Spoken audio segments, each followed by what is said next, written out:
E apesar da extensão da trégua tarifária de Donald Trump, Donald Trump disse que jamais faria um acordo para poder enviar chips novos e avançados da Nvidia para a China. E é sobre esses últimos movimentos de Trump que eu converso agora com o sócio da Esfera Wealth, o João Ascoli, que já está aqui comigo. Muito bom dia, João. Obrigado por ter aceito o nosso convite. Antes de mais nada, bem-vindo aqui à nossa programação. Bom dia, Débora. João, falando um pouco mais, né, sobre essa relação comercial e sinalização que foi dada ao mercado, essa extensão por mais 90 dias, dessa pausa, né, essa trégua tarifária entre os Estados Unidos e a China, pode ser interpretada como um gesto de negociação, na sua opinião, ou é apenas um movimento tático nesse momento para poder ganhar tempo diante de toda essa guerra tarifária que a gente vem acompanhando, né, desde o início do ano? Como que o mercado pode reagir a esse tipo, né, de prorrogação nessas disputas comerciais?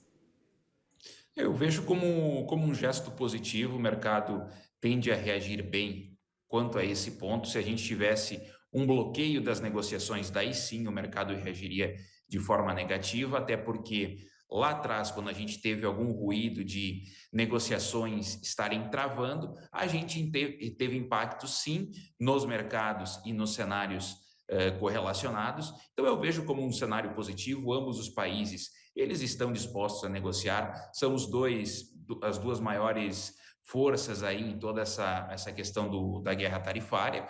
Só que assim, não é de um momento para outro que se resolve todas essas demandas. Na semana passada, a gente tinha uma expectativa muito grande pela data do deadline daquela antiga prorrogação, e o governo americano chegou com mais 90 dias. Então, assim, eu creio que eles já vinham negociando essa prorrogação e apenas eles noticiaram na data de ontem. Eu vejo como um movimento tático, positivo e que leva aí a possíveis aí prováveis negociações até o final do ano.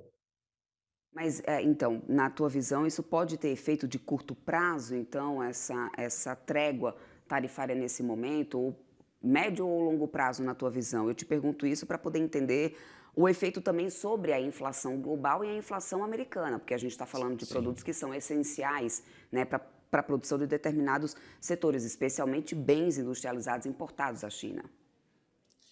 Quanto à expectativa do mercado, eu acho que o maior impacto ele seria se a gente tivesse um bloqueio das negociações, uma volta daquela retórica mais forte, uma retórica de briga, entre aspas, entre os dois países.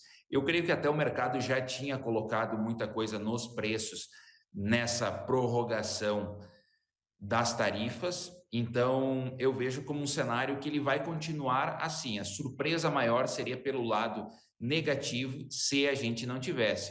Quanto à questão da inflação, ela é extremamente importante. Inclusive, hoje a gente tem dados americanos que são muito importantes para a perspectiva dos cortes de juros aí, principalmente em setembro.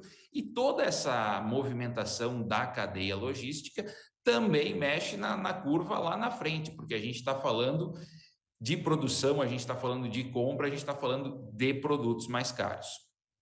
Agora, João, e quanto a essa questão dos chips, né? Porque ao mesmo tempo que a gente teve essa prorrogação, a gente também teve Donald Trump reforçando, né, que não faria acordo para poder enviar chips de última geração da Nvidia para a China. Como que essa posição afeta essa disputa tecnológica, essa autonomia, inclusive também da China no setor de inteligência artificial e supercomputação, né? Ou seja, qual que é o recado que Donald Trump deixa a partir de uma declaração como essa, mesmo tendo prorrogado essa trégua tarifária? Assim, esse fronte tecnológico, eu creio que é talvez um dos principais frontes aí de disputas entre os países, não só agora como nos próximos anos. Estados Unidos é um líder, ele tem muita inovação, tanto é que é o fornecedor aí principal do mundo. Por outro lado, a China também ela tem se desenvolvido. A China tem uma característica histórica de tentar desenvolver muito da capacidade industrial que eles têm hoje vem da transferência de tecnologia de empresas que se estabeleceram lá no passado e começaram a produzir lá na época por ter um custo mais barato, e é esse movimento que os Estados Unidos querem evitar. Vale lembrar que a NVIDIA tem esse chip que foi desenvolvido ainda no governo Biden, justamente para evitar essa transferência maior de tecnologia. É um chip específico para o mercado chinês. Não só a NVIDIA, outras empresas também têm produtos específicos, e assim, o conflito tarifário desse ano foi tanto que até esse tipo de produto foi bloqueado. Tem muitos desses chips que estão presos nos portos americanos esperando exportação, esperando a licença de exportação, e inclusive é um peso aí para as companhias que, querendo ou não, elas dependem muito do mercado asiático. Agora, João, pensando do lado da China, você acha que esse fronte tecnológico, de repente, pode ser um ponto de desavença e discordância nesse momento? Ou seja, do lado chinês, poderiam existir medidas de retaliação, na tua visão, ou até estratégias de mitigação prováveis, né, para poder conseguir driblar essa combinação de barreira tarifária e restrições tecnológicas nesse momento? Eu não vejo como um entrave nas negociações agora, porque eu não acredito que Pequim esperasse um movimento tão aberto dos Uhum. Estados Unidos nesse fronte tecnológico. A China tem suas demandas principais e Estados Unidos tem suas demandas principais, e no ponto americano essa questão tecnológica é uma cláusula pétrea. Eu acho que o movimento que Pequim vem fazendo ao longo dos anos é buscar a produção própria, só que assim, é uma indústria que leva anos para ser desenvolvida, então não é um movimento de uma hora para outra que eles vão conseguir, mas eu acredito que talvez essa barreira mais forte nesse ano tenha criado um ensejo de Pequim para acelerar esse processo. A China, com aquelas características próprias, quando ela decide que ela vai produzir, vai intensificar, vai estudar, desenvolver um produto novo, eles acabam concentrando muitos esforços, e eu não tenho dúvidas que essa parte tecnológica, principalmente dos chips, é uma das prioridades de Pequim. E não falando só de guerra tarifária, por mais que a gente provavelmente tenha um acordo, mas eles vão continuar tentando desenvolver os produtos em casa até para diminuir essa dependência. Uhum. Agora, como que fica, qual que é a implicação para os emergentes nesse momento, João? Porque uma disputa prolongada, obviamente, ela também abre espaço para ganho de participação, né, de países, por exemplo, como México, Vietnã, o Brasil também, obviamente, né, nessa lista toda de comércio internacional, ocupando talvez lacunas, né, deixadas pelo público americano, pelo público chinês. Eu até quero depois chegar na história da soja imposta aí para a China, né, por parte dos Estados Unidos. Mas antes disso, qual que é o espaço que essa prorrogação nesse momento, que essa demora mais prolongada nessa disputa comercial abre para os países emergentes? Assim, eu não vejo como esses 90 dias específicos como uma janela de oportunidade. Óbvio que pode se criar alguma coisa, mas o movimento principal ele começou lá no começo do ano com com a escalada das tarifas.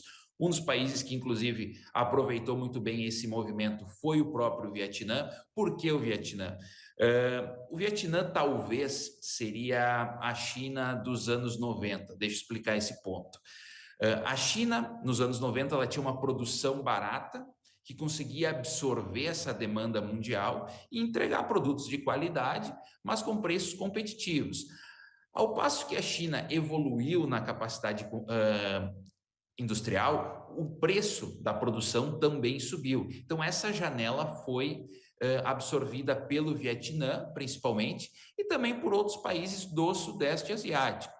México e Brasil ficam um pouco mais deslocados nesse ponto, até pela questão da complexidade da produção, que é menor, e também pelo custo. É muito difícil competir com o custo do mercado asiático. Então, eu vejo alguns países lá da Ásia, principalmente naquele movimento inicial, que a gente teve uma escalada começou aquela escalada de tarifas, muitas empresas começaram a buscar aquele outsourcing seria um terceiro país para produzir, muitas já tinham diversificado a cadeia, até como esse hedge, entre aspas, do risco, então a gente pode destacar a Tailândia, o próprio Vietnã, daí depende muito da complexidade do produto em si, mas os países do Sudeste Asiático, eles talvez sejam os maiores aí vencedores nesse ponto da terceirização, sendo novos mercados de produção durante essa guerra tarifária. Tá, e o comprometimento do mercado brasileiro? Eu te pergunto isso, porque a gente tem uma forte relação comercial com a China, mas nessas tratativas de negociação, os Estados Unidos podem impor cada vez mais condições, né, para a China para poder chegar a um acordo comercial. Uma das imposições no momento é a questão da soja. E a gente pode acabar tendo, né, nessa triangulação também perda de exportação, né, já que a China também tem essa relação muito grande, né, de importação de commodities brasileiras. Qual é o impacto para o Brasil nesse momento? Qual que é o risco que o Brasil corre de estreitar nesse momento esse comércio bilateral com a China, na tentativa da China conseguir finalmente chegar num acordo com os Estados Unidos? Você acha que existe um risco eminente para o Brasil nessa situação? Então, assim, eu acho que, primeiro falando da questão da soja, eh, esse movimento do Brasil ser o maior exportador para o mercado chinês, ele começou naquela primeira guerra comercial. Hoje, a capacidade de importação da China, ela não conseguiria absorver os volumes do mercado brasileiro e o volume demandado pelo Donald Trump ontem na mensagem. Com as informações que a gente tem hoje, eu não acredito que esse movimento vai ser feito nessa magnitude. A gente pode ter alguma coisa parcial que já impactaria aqui o nosso mercado, mas na magnitude que foi solicitada pelo Donald Trump, eu não acredito. Tem um outro ponto que é muito importante nessa questão: a China tem muitos interesses aqui no Brasil, principalmente nessa questão do agronegócio.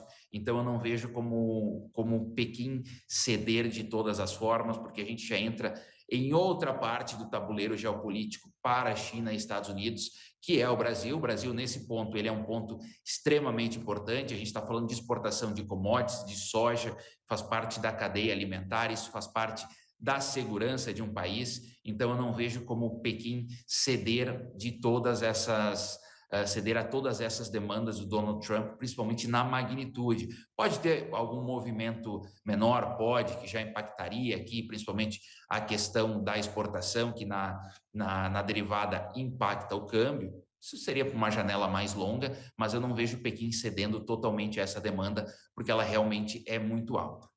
Bom, e chegando no final desses 90 dias, agora olhando um pouco, né, para frente, João, qual o cenário que vocês aí estão traçando nesse momento na esfera, se por um acaso realmente mais essa trégua não surtir um efeito nessa negociação tarifária, né? Qual que poderia ser o cenário base que você traz agora nessa relação comercial e tecnológica entre os dois países e os efeitos disso, obviamente, para a economia global, tendo, né, como esse cenário base de uma não negociação realmente diante de mais uma prorrogação? Isso é cogitado nesse momento? São cenários que estão na mesa, são cenários que eles possuem probabilidades. Hoje não é um cenário com a maior probabilidade que a gente trabalha da gente não ter um acordo. Eu acho que esse acordo ele vai ser um acordo talvez semelhante à questão que foi alcançada com a União Europeia e Japão, com algumas particularidades por serem dois países com muito poder de barganha, mas digamos que a gente, no meio desses 90 dias, a gente tem uma surpresa, algum impacto muito forte. Isso impacta mercado, sim. A gente pode ter um movimento de risk-off parecido com aquele que a gente teve em abril, mas eu acredito que a gente vai ter um cenário parecido com a negociação que a gente teve em magnitude de tarifas com União Europeia e Japão. E assim, se a gente não tiver um acordo lá na frente, tiver esse cenário de estresse, a gente a gente provavelmente vai ter impacto nos ativos de risco e também a gente volta a ter aquele medo da escalada de inflação, porque isso mexe com toda a cadeia produtiva mundial, que também vai impactar nos preços. Bom, vamos então aguardar para ver o que vem pela frente. Enquanto isso, te agradeço bastante pelas análises. Conversamos agora com o sócio da Sphere Wealth, o João Asco. Ele sempre bem-vindo por aqui, meu querido. Ótimas análises. Até uma próxima. Obrigado, Débora.